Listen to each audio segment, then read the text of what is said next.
नमस्कार माननीय महोदय, सर्व बेस्ट कंत्राटी कर्मचारी. आपण लढत असलेल्या प्रत्येक गोष्टीला पहिलेपासून यश आलेलं आहे, आता पण आहे, पुढे पण येणार आहे. फक्त अडथळा आणणारे आपलेच लोक असतात, लक्षात असतो.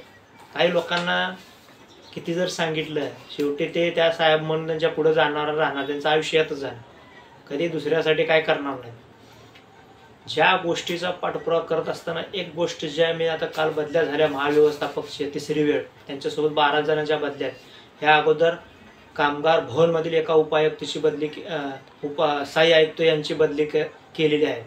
पण आयुक्त उपायुक्ताची बदलीसाठी मी पेपर टाकला, त्याचं उत्तर मला आलं की यांच्याकडे आयुक्त नाही म्हणून त्यांची बदली करू शकत नाही. एकाची बदली 3 वर्षानंतर होते, पण त्यांच्यावर चौकशी चालू आहे. म्हणजे चौकशी चालू आहे, एकाची बदली झालेली आहे, एकाला आयुक्त नसल्यामुळे त्यांची बदली. अरे मग आम्ही काय करणार? तुम्ही त्यांना ठेवणार का तिथं भ्रष्टाचार करायला? हां, आता ज्या बदल्या काल बेस्ट भवन बदल्या झाल्यात, ह्यांचे नुसतं बदल्या नको आम्ही सांगितलं, त्यांची संपत्ती चौकशी करा. हे फाईलवर साईन करतात, त्यांच्या सगळ्या संपत्ती चौकशी करा, किती होती अगोदर आणि 5-6 वर्षात किती संपत्ती झाल्या, किती भ्रष्टाचार केला. प्रत्येक कर्मचारी जे अधिकारी आहेत यांची सगळ्याची चौकशी झाली पाहिजे.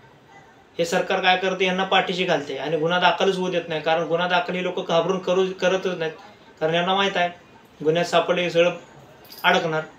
म्हणून फेको पैसा देखो तमाशा असं चालू आहे. टेबला खालून गेली की गुन्हा दाखल होत नाही, बरोबर सगळं चालू आहे. या महाराष्ट्रामध्ये हेच चालू आहे. जे कायदेशीर वागतात त्यांच्यावर गुन्हा दाखल, खटला दाखल लगेच होतो. जे बेकायदेशीर वागतात, पैसा दाबला की यांच्यावर गुन्हा होत नाही, काय होत नाही, यांच्यावर कुठल्या गोष्टी होत नाहीत.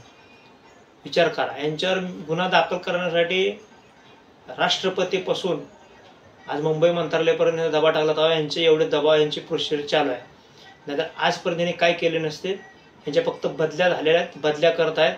कामगार भवनचं पण सांगितलं तुम्हाला, कारण फक्त त्यांनी ह्याच्यात सांगितलं आहे ते मगाचे तुम्हाला कामगार भवन सांगितलं, आयुक्तबद्दल, उपायुक्तबद्दल आणि सहाय्यक आयुक्त एकाची बदली झालेली आहे केलं म्हणून सांगितले, एकाचे मला सांगितलं स्पष्ट. बेस्ट भवनमधली एवढ्या बदल्या केल्या, यांची चौकशी करा परत एकदा, यांची संपत्ती किती आहे बघा. कारण हे जे परत सेवानिवृत्तीतून बसलेले हे काय धुतल्या तांदळाचे नाहीत. एक गोष्ट लक्षात ठेवा, जो इमानदार माणूस असतो ना, एखाद्यावरच संकट असते. मी प्रत्येक व्हिडिओमध्ये सांगेल, एखाद्या घरात संकट असते, मान्य त्याला काम केलं पाहिजे, त्याला चालत नाही, तो अडचणीत असतो. सगळ्यावर संकट नसते हो.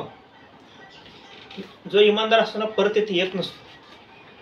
कारण त्याची पूर्ण हिस्ट्री, त्याची पूर्ण माहिती पूर्ण आगारांना, पूर्ण कर्मचाऱ्यांना माहीत असते. हा अधिकारी कसा होता, तिथं खुर्चीवर बसलेला, हा काय करत होता, हा कितपत टेबला खालून घेत होता आणि कितपत वरून घेऊन काम करत होता, ही सगळ्यांना माहिती असते.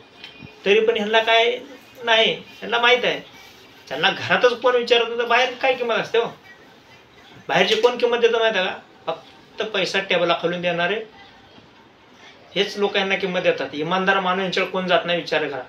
आणि तुम्ही कर्मचारी आहेत, तुम्हाला माहीत आहे. आज आपण 1 वर्ष 1.5 वर्षापासून लढतोय. कुठली गोष्ट बेकायदेशीर नाही, कायदेशीर लढतोय. आणि कायदेशीर झाल्यामुळे ह्या गोष्टी सगळ्या होतात. कोण कोणाला इमानदारीनं साथ देत नाही. हे सगळ्यांच्या फक्त बँका भरण्यासाठी काम चालू आहे. ह्यांच्यावर कारवाई करायचं सोडून गुन्हा दाखल करायचं, ह्यांच्या बदल्या केल्या, ठीक आहे करा बदल्या, परत भविष्यात आम्ही अजून काय करायचं करू. कितीच दिवस वाचणार. सरकारी कर्मचारी अधिकाऱ्यांना हे जे इमानदार असते त्यांना माहीत असते, कारण सरकारी 5 वर्षांना बदलत असते, पण त्याची खुर्ची 30-30, 35-35 वर्ष त्याला काम करावं लागते. दुसरं सरकार आले त्याच्यावर कारवाई चालू होते. त्याला माहीत नाही. जे भ्रष्ट आहेत ते मजा करतात, कुठं जात नाही, सापडणार नव्हते तुम्ही. म्हणून सरकारनं कमीत कमी भलं त्यांच्यावर गुन्हा नाही दाखल केला, पण आमच्या आज माझे अनेक अर्ज आहेत, हे हातात आलेलं उत्तर कामगार भवनचं आणि इतर अनेक अर्ज आहेत, त्यांच्यासाठी कारवाई करा, यांची संपत्ती चौकशी करा. त्यात फक्त बदल्या केल्या, ठीक आहे, तेवढ्या तर तुम्ही आमच्या अर्जाला मान देऊन त्यांच्या बदल्या केल्यात, पण यांच्यावर कारवाई झालीच पाहिजे आणि आम्ही पाठपुरावा चालूच ठेवणार. फक्त काय चाललं माहिती आहे का, शेपूट हलवून आणि साहेबाला मुजरा करणारे लोक जास्त झाल्यामुळं या गोष्टीत अडथळे येतात. जय हिंद, जय महाराष्ट्र, जय गणेश, जय हरी.